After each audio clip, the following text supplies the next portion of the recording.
قرآن کریم ہمیں بار بار آگاہ کرتا ہے، یا ایھا الناس ان وعد اللہ حق فلا تغرنکم الحیاۃ الدنیا ولا یغرنکم باللہ الغرور۔ قرآن کی اس آیت پر ذرا ہم غور کریں۔ اللہ نے یہاں آئے مسلمانوں نہیں کہا یا ایھا الناس، آئے ساری دنیا کے انسانوں، آئے ساری دنیا کے لوگوں، ان وعد اللہ حق، اللہ کا وعدہ حق ہے، اللہ کا وعدہ سچا ہے۔ اس نے تم سے جو وعدے کیے ہیں کہ یہ دنیا میں تم ہمیشہ نہیں رہو گے، یہ سچا وعدہ ہے۔ اس نے یہ وعدہ کیا ہے کہ اچھے عمل کرو گے تو کھویا ہوا مقام جنت ہم تمہیں دوبارہ دے دیں گے، یہ سچا وعدہ ہے۔ اس نے یہ وعدہ کیا ہے کہ ہم نافرمانوں کو، برے لوگوں کو جنت میں نہیں داخل کریں گے، ان کے لیے جہنم ہے، یہ سچا وعدہ ہے۔ جہنم کے عذاب اتنے خطرناک اور اتنے سخت ہیں، یہ سچا وعدہ ہے۔ ان وعد اللہ حق، اللہ کا وعدہ برحق ہے۔ اللہ کے بات کو سچا جانتے ہوئے، اس کے وعدوں کو برحق جانتے ہوئے دنیا سے اعراض کرو، اتنا ہی دنیا سے مطلب رکھو جتنی تمہیں ضرورت ہو، اس سے زیادہ تمہیں دنیا سے مطلب نہیں ہونا چاہیے۔ فلا تغرنکم الحیات الدنیا، یہ دنیا کی زندگی تمہیں دھوکے میں نہ ڈالے۔ عربی جاننے والوں کو اچھی طرح معلوم ہے فلا تغرنکم کہا، الفاظ کی زیادتی معنی کی زیادتی پر دلالت کرتی ہے۔ نون تاکید با نون ثقیلہ کے ساتھ کہا فلا تغرنکم، ہرگز تمہیں دھوکے میں نہ ڈالے۔ کون؟ فلا تغرنکم الحیات الدنیا، یہ دنیا کی زندگی تمہیں دھوکے میں نہ ڈالے۔ اور آگے اس نے باخبر کیا ہے، اور اللہ کے تعلق سے دھوکے باز شیطان بھی تمہیں دھوکے میں نہ ڈالے۔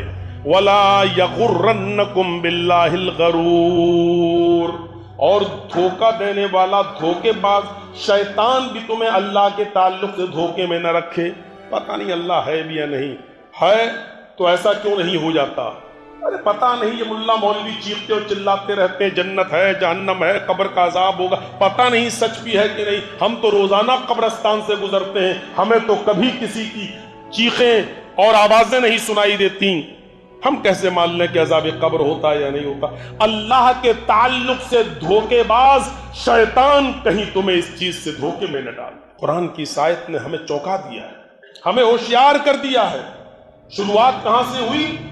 لوگوں، اللہ کا وعدہ برحق ہے۔ جتنے بھی اس نے وعدے کیے ہیں جنت کے تعلق سے، جہنم کے تعلق سے، یہ سب برحق ہیں، ان میں کوئی شک میں مت پڑنا۔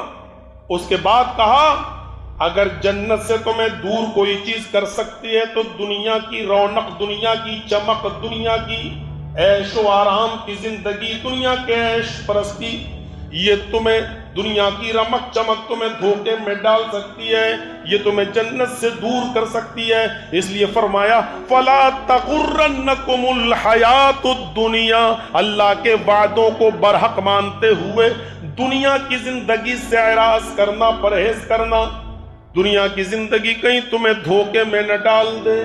یہاں اللہ تعالیٰ نے کہا کہ دنیا کی زندگی دھوکے میں ڈال سکتی ہے۔ ایک دوسری جگہ اللہ رب العالمین نے فرمایا وَمَا هَذِهِ الْحَيَاةُ الدُّنْيَا إِلَّا مَتَاعُ الْغُرُورِ، فَمَنْ زُحْزِحَ عَنِ النَّارِ وَأُدْخِلَ الْجَنَّةَ، جو جنت میں داخل کر دیا گیا اور جہنم سے بچا لیا گیا۔ فَمَنْ زُحْزِحَ عَنِ النَّارِ، جو جہنم سے بچا لیا گیا، وَأَدْخَلَ الْجَنَّةَ، اور جنت میں داخل کر دیا گیا، وَأُدْخِلَ الْجَنَّةَ فقد فاز، وہ کامیاب ہو گیا۔ وَمَا هَذِهِ الْحَيَاةُ الدُّنْيَا إِلَّا مَتَاعُ الْغُرُورِ، آخرت کی زندگی کو ناکام کرنے والی، جنت سے دور کرنے والی دنیاوی زندگی کے عیش و آرام کی چیزیں، اے لوگوں کہیں دنیا کا ساز و سامان، کہیں دنیا کی رنگینی تمہیں دھوکے میں نہ ڈال دے۔ وَمَا هَذِهِ الْحَيَاةُ الدُّنْيَا، دنیا کے ساز و سامان اور متاع یہ کوئی چیز نہیں ہے سوائے دھوکے کے، الا متاع الغرور، صرف دھوکے کا سامان ہے یہ دنیا۔ اب اس دنیا سے بالکل کنارہ کشی اختیار کرنے کا بھی حکم نہیں ہے۔ دنیا میں ہو تو دنیا کے اندر فائدہ حاصل کرنے کی جو چیزیں ان سے فائدہ حاصل کرو، لیکن ان سے دل نہ لگاؤ۔ ربنا آتنا فی الدنیا حسنۃ وفی الآخرۃ حسنۃ وقنا عذاب النار۔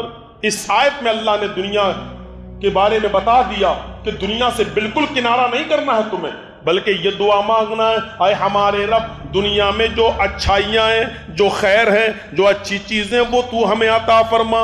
پتہ یہ چلا کہ پوری کی پوری دنیا کنارہ کشی کرنے کی چیز نہیں ہے، اس میں کچھ چیزیں اچھی بھی ہیں، ان سے دل لگانے کا مطلب یہ نہیں کہ محبت اس کی دل میں بٹھا لو، یہ نہیں ہے، بلکہ ان سے فائدہ حاصل کرو، ضرورت کی چیزیں ہیں وہ۔ اے اللہ تو دنیا میں ہمیں اچھائیاں عطا فرما، وفی الآخرۃ حسنہ، اور آخرت میں بھی اچھائیاں اور خیر عطا فرما، کیونکہ آخرت میں بھی کچھ چیزیں بہت بری ہیں، مثلا جہنم، عذاب جہنم۔ تو آخرت بھی پوری نہیں مانگنا چاہیے، آخرت کے اندر بھی جو اچھائیاں اور بھلائیاں وہ تو ہمیں عطا فرما، وقنا عذاب النار، اور جہنم کے عذاب سے ہمیں بچا لے۔ یہ آیت ہمیں بتلا رہی ہے کہ دنیا کے اندر کچھ چیزیں اچھی بھی ہیں، بس ان سے فائدہ حاصل کرو، دل نہ لگاؤ، محبوب مت بناؤ ان کو۔ ایک چیز ہوتی ہے کہ ہمیں ضرورت تو ہے آپ کی، لیکن ہم آپ کو دل کے اندر جگہ نہیں دے سکتے، کیونکہ دل کے اندر کسی ایک کو ہی جگہ دی جا سکتی ہے۔ آپ کو بتاؤں حضرت ابو بکر صدیق رضی اللہ تعالیٰ عنہ سے اللہ کے رسول کو کتنی محبت تھی، کتنی انسیت تھی۔ حدیث کی کتابیں اگر آپ پڑھیں گے تو اندازہ لگائیں گے، اللہ کے رسول نے اپنے نام کے ساتھ کبھی بھی ابو بکر کو جدا نہیں کیا۔ آپ نے فرمایا دخل محمد و ابو بکر، محمد کسی کے گھر میں داخل ہوئے، ابو بکر میرے ساتھ تھے۔ خرج محمد، اگر محمد رسول اللہ کسی گھر سے نکلے تو ابو بکر میرے ساتھ تھے۔ آپ نے فرمایا میں قبر سے اٹھوں گا، میرے بعد ابو بکر قبر سے اٹھیں گے۔ آپ نے فرمایا حوض کوثر پر میں پانی پلاؤں گا، ابو بکر میرے ساتھ ہوں گے۔ آپ نے فرمایا جب میں جنت میں داخل ہوں گا تو میرے ساتھ ابو بکر بھی جنت میں داخل ہوں گے۔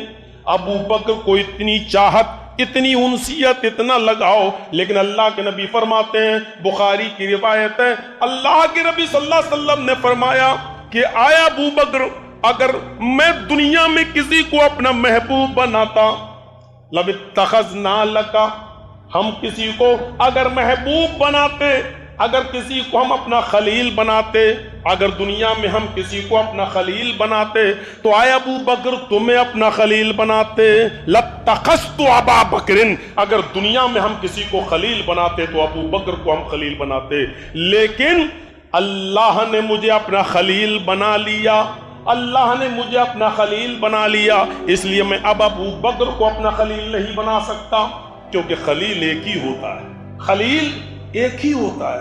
خلیل بہت عام لفظ ہے، بولا جاتا ہے کہ ارے وہ تو خلیل، خلیل اللہ، اللہ کے خلیل، خلیل کے مطلب دوست کے نہیں ہوتے ہیں، تو ہم یہ لوگ ایک عام معنی میں بول دیتے ہیں۔ خلیل کا لفظ خلال سے مشتق ہے، کھانا کھاتے کھاتے کوئی چیز جب حلق میں پھنس جاتی ہے، جو نہ نکلے آسانی سے اور نہ اندر جائے آسانی سے، تب اس وقت خلال کیا جاتا ہے۔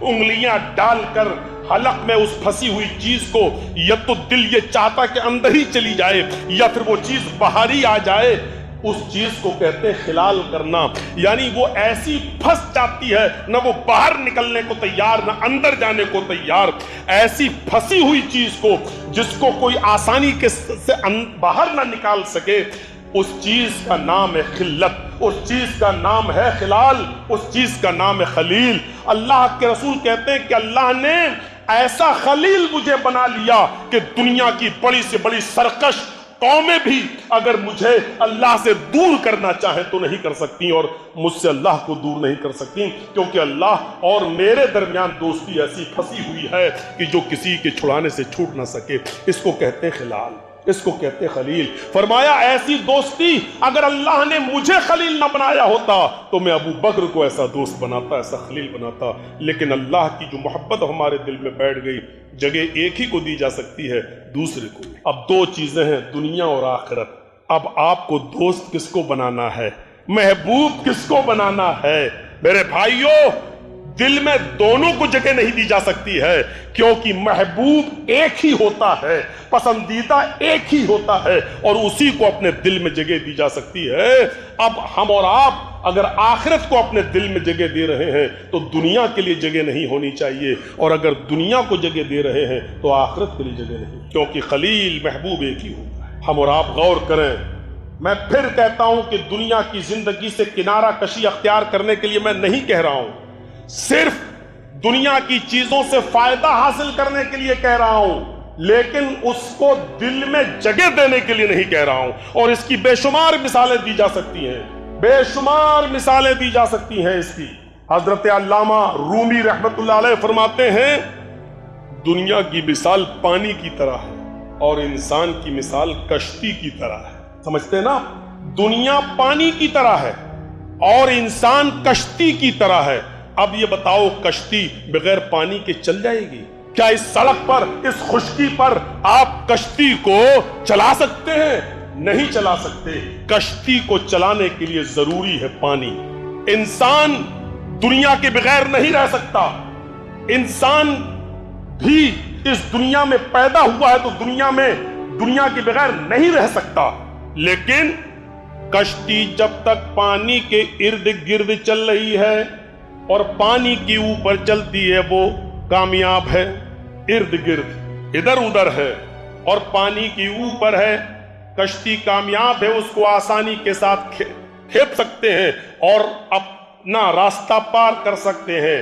لیکن جیسے ہی اس کشتی کو تھوڑی سی حرکت دی اور اس پانی کو کشتی میں لانے کی کوشش کی، جس ندی میں، جس گنگا میں، جس سمندر میں آپ چل رہے کشتی میں، اس پانی کو اگر آپ نے کشتی کے اندر بھرنے کی کوشش کی، تھوڑا سا سوراخ کرنے کی کوشش کی اور پانی کو اس کشتی کے اندر آنے کی اجازت دی، تو یہی پانی اس کشتی کو ڈبو دے گا اور پانی کے اندر اس کشتی میں بیٹھے ہوئے لوگ غرق ہو جائیں گے، ڈوب جائیں گے، مر جائیں گے۔ بس یہی حال اس دنیا کا ہے۔ دنیا کے ارد گرد جب تک آپ چل رہے ہیں اور دنیا سے فائدہ حاصل کرنے کی چیزوں سے جب تک آپ فائدہ اٹھا رہے ہیں، آپ کامیاب ہیں۔ اور جیسی اس دنیا کو آخرت کی زندگی پر ترجیح دیا، اس دنیا کو اپنے گھر میں آنے کی کھلی اجازت دی اور اس دنیا کے اندر آپ غرق ہوئے، ڈوب جائیں گے، مر جائیں گے، ہلاک ہو جائیں گے، برباد ہو جائیں گے۔ مطلب یہ ہے کہ یہ دنیا آپ کی آخرت کو تباہ کر دے گی اور برباد کر دے گی۔ یہ ہے دنیا کی مثال۔ دنیا پانی کی طرح ہے اور ہم کشتی کی طرح ہیں۔ جب تک ارد گرد یہ کشتی پانی کے رہے گی، چلے گی، اور اگر پانی کو اپنے اندر سمانے کی کوشش کی، پانی کو اپنے اندر لانے کی کوشش کی، پانی کو اپنے اوپر بٹھانے کی کوشش کی، تو کشتی بھی ڈوبے گی اور کشتی میں سوار بھی ڈوب جائیں گے۔ اسی طریقے سے دنیا کے دائیں بائیں چلو گے تو کامیاب رہو گے۔ اس دنیا کو اپنے سر کے اوپر سوار کرنے کی کوشش کی، آپ بھی ڈوبو گے اور آخرت بھی ہماری خراب۔ مثال تو اچھی ہے، مثال دینے والی شخصیت بھی بہت معتبر ہے، مولانا رومی رحمت اللہ علیہ نے یہ مثال دی ہے، ہم اور آپ غور کریں۔ لیکن اب یہ میری تقریر کا غلط مقصد مت نکالیے گا کہ جنجید صاحب تو کیا دنیا سے ہم کنارہ اختیار کر لیں؟ یہ بھی صحیح نہیں ہے کہ آپ تسبیح لیں اور کسی سنسان جگہ پہ چلے جائیں اور سبحان اللہ الحمدللہ کے ورد لگاتے رہیں، اپنے بیوی بچوں کو چھوڑ دیں، رہبانیت اختیار کر لیں اور گاؤں والے اور محلے والوں کے روٹیوں کے ٹکڑوں پر ہم اپنا پیٹ پالیں۔ یہ بھی ٹھیک نہیں۔ آپ گھر بناتے ہیں، سعودیہ گئے، دبئی گئے، قطر گئے، بحرین گئے، کما کر لائے۔ ہر انسان چاہتا ہے کہ ہمارا ایک اچھا سا گھر ہو، ہوتا ہے، بناتا ہے۔ اچھا گھر بنانا، بڑا گھر بنانا، محل بنانا، بلڈنگ بنانا، بنگلہ بنانا کوئی معیوب چیز نہیں ہے، بنائیے۔ کتنی محبت ہوتی ہے آپ کو اپنی محنت کی کمائی سے بنائے ہوئے گھر سے۔ جب آپ کا گھر بن کر تیار ہوتا ہے، آپ اس میں ڈائننگ روم بھی بناتے ہیں، کھانا کھانے کا روم الگ، اس میں ہم اور ہمارے بچے اور فیملی اور مہمان جب آئیں گے تو کھانا کھائیں گے۔ سونے کا روم آپ الگ بناتے ہیں، یہ کمرہ ہمارے اور ہماری بیوی کے لیے، یہ کمرہ ہمارے بچوں کے لیے۔ باہر ایک مہمان خانہ، باہر سے جب کوئی آئے گا تو ہمارے مہمان کہاں رکیں گے؟ مہمان خانہ۔ آپ سسٹم سے ساری چیزیں بناتے ہیں۔ میں پوچھتا ہوں اسی گھر کے کسی سائیڈ میں آپ ٹوائلٹ بھی بناتے ہیں، باتھ روم بھی بناتے ہیں، وہ بنانا بھی چاہیے، وہ بھی ہماری زندگی کا ایک حصہ ہے۔ لیکن آپ کو جتنی محبت اس پورے گھر سے ہوتی ہے